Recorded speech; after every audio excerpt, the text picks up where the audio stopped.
আসসালামু আলাইকুম। আমি পারভেজ শিকদার। আজ আমি অনেক দূর যাচ্ছি। আর যাব হলো গিয়ে লালমনিরহাট। যাওয়ার আগে দেখে নেব লালমনিরহাট এক্সপ্রেসের সময়সূচিটা। চলুন। ট্রেন ছাড়ার সময় 9:45 প্ল্যাটফর্ম 1 থেকে ছেড়ে যাবে। যে এটা আমাদের লোকোমোটিভ, এখনও এটা বগির সাথে অ্যাডজাস্ট হয়নি। অল্প কিছুক্ষণের মধ্যেই এটা অ্যাডজাস্ট করা হবে। এটা 2501 লোকোমোটিভের, বেশ কিছু পুরাতন। এটা মোটামুটি একটু পুরাতন। দেখা যাক।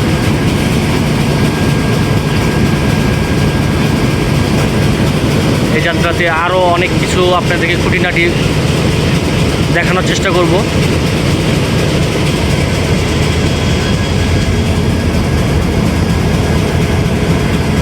এটা 1 নম্বর প্ল্যাটফর্ম থেকে ছেড়ে যাবে। ছাড়ার কথা ছিল 9:45। লোকোমোটিভটি অ্যাডজাস্ট করা হচ্ছে ট্রেন বগির সাথে। দেখেন কি সুন্দরভাবে অ্যাডজাস্ট করে। আমাদের ট্রেনটি ছেড়ে যাচ্ছে লালমনিরহাট উদ্দেশ্যে। ছাড়ার কথা ছিল 9:45, কিন্তু ট্রেনটি এখন যাচ্ছে 10:20। অনেকটাই লেট ট্রেন, তারপরেও ভালো লাগছে। রাতের ঢাকা খুব সুন্দর লাগছে। যেতে যেতে আরও কতগুলো স্টেশন আপনাদেরকে দেখানোর চেষ্টা করব। আমরা বিমানবন্দর রেল স্টেশনে চলে আসছি। আমাদের গাড়িটি এখনই এখানে থামবে এবং যাত্রী যা নেওয়ার নিয়ে নেবে। মোটামুটি যাত্রী আছে অনেক যাত্রী।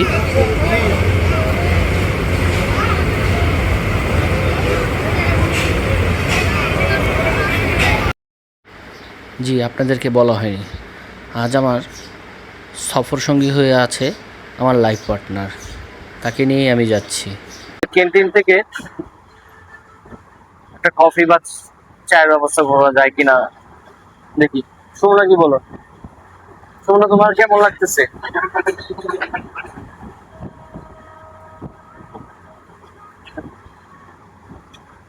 সে তো খুব ভালোই এনজয় করছে। ভালো। আর সবচেয়ে ভালো দিকটা হলো রেলওয়ের কর্তৃপক্ষ বারবার আমাদের আমাদের আমাদের কাছে আসছিল এবং সবসময় তারা অ্যালার্ট করার চেষ্টা করছে আমাদেরকে, যেন মোবাইল এবং ব্যাগ জানলার পাশে না রাখার জন্য। আমার এই জিনিসটা খুবই ভালো লেগেছে। তাদের এই কর্তৃপক্ষকে ধন্যবাদ জানাই যে সবাইকে এইভাবে একটু সতর্ক থাকার জন্য।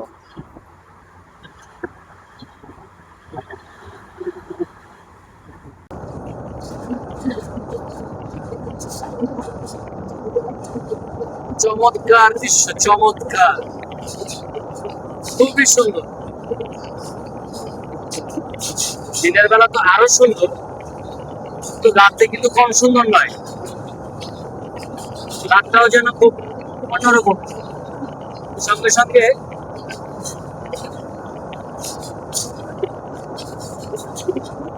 চারটাও আমাদের সঙ্গে সঙ্গে যাচ্ছে, কিন্তু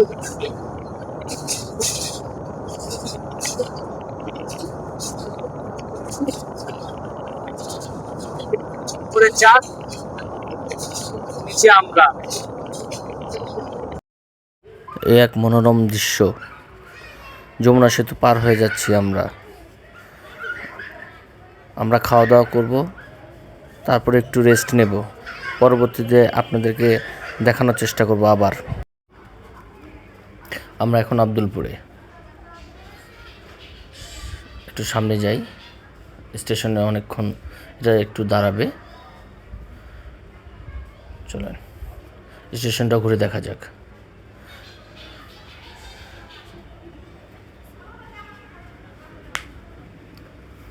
এই যে সুমনা, আসো। ও একটু নামলো, দেখো এখানে লিচু বিক্রি করতেছে, দাম জিজ্ঞেস করো। আচ্ছা, ওর থেকে 300 টাকা চাইলো লিচুর শো। চলো, যাবে সামনে। ঘড়ির কাঁটা যখন 5টা, তখন আমরা নাটোর স্টেশনে পৌঁছালাম।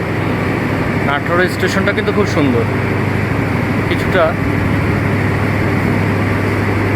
আগেকার যে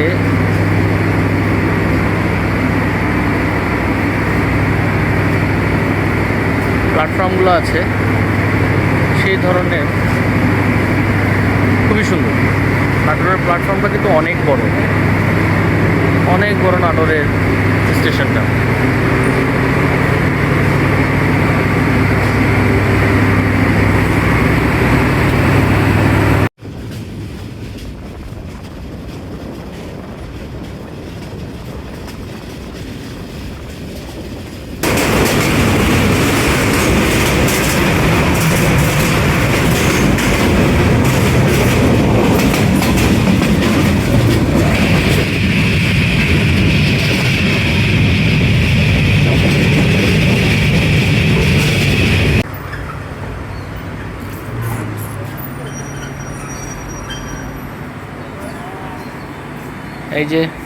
এই যে সুমনা, সুমনা চা খাবে?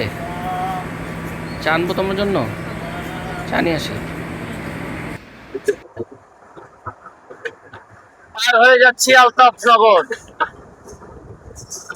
আমাদের ট্রেনটি এখানে থামবে না, চলে যাচ্ছি আমরা আলতাফনগর ছেড়ে।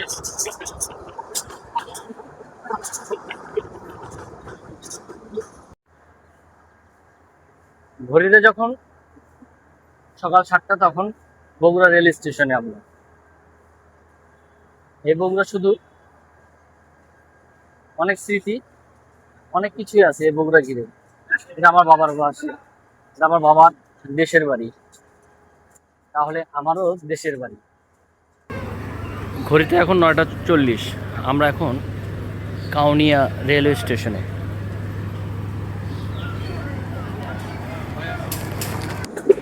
কি যে অপরূপ সুন্দর এই গ্রাম বাংলা। আমরা এখন তিস্তা রেলওয়ে সেতুতে। এটি 1.7 কিলোমিটার দীর্ঘ এই ডুয়েল গেজের রেল সেতুটি শুধু যাত্রী পারাপারে সহজ করেনি, বরং উত্তরবঙ্গে কৃষিপণ্য ও ব্যবসা বাণিজ্য প্রসারে এক নতুন দিগন্ত উন্মোচন করেছে। এর ফলে ঢাকা থেকে উত্তরবঙ্গের ট্রেন যাতায়াতের সময় যেমন কমেছে, তেমনি কমেছে দুর্ঘটনার ঝুঁকি। সহজ কথায়, তিস্তা রেল সেতুটি কেবল একটি কংক্রিটের কাঠামো নয়, এটি উত্তরবঙ্গের অর্থনৈতিক সমৃদ্ধ যোগাযোগের এক শক্তিশালী চালকা শক্তি। জি, অবশেষে আমি এখন লালমনিরহাটে। অনেকটা দূর, অনেক পথ। আপনারা জানেন কি, বাংলাদেশে এমন একটি জেলা আছে যাকে ছিটমহল বেষ্টিত বা সীমান্ত কন্যা বলা হয়। হ্যাঁ, আজ আমরা জানব উত্তরবঙ্গের প্রবেশদ্বার লালমনিরহাট জেলা সম্পর্কে। লালমনিরহাট রংপুর বিভাগে অবস্থিত একটি সীমান্তবর্তী জেলা। এর উত্তরে ভারতে পশ্চিমবঙ্গ রাজ্য, দক্ষিণে রংপুর জেলা এবং পূর্বে কুড়িগ্রাম ও পশ্চিমে নীলফামারী ও রংপুর জেলায়। এই জেলার বুক চিরে বয়ে গেছে তিস্তা এবং ধরলা নদী। তিস্তা নদীর পারে সীমান্তবর্তী সাংস্কৃতিক এই চমৎকার জেলায় লালমনিরহাট। আপনারা কি এই জেলায় কখনো আসা হয়েছে? কমেন্ট করে জানাবেন। স্টেশন থেকে নেমে একটা হোটেলের সন্ধান করছিলাম, দেখি এখানে খাবারের কি আছে। আজ এ পর্যন্তই, পরবর্তী ভিডিও দেখতে আমার সাথেই থাকুন।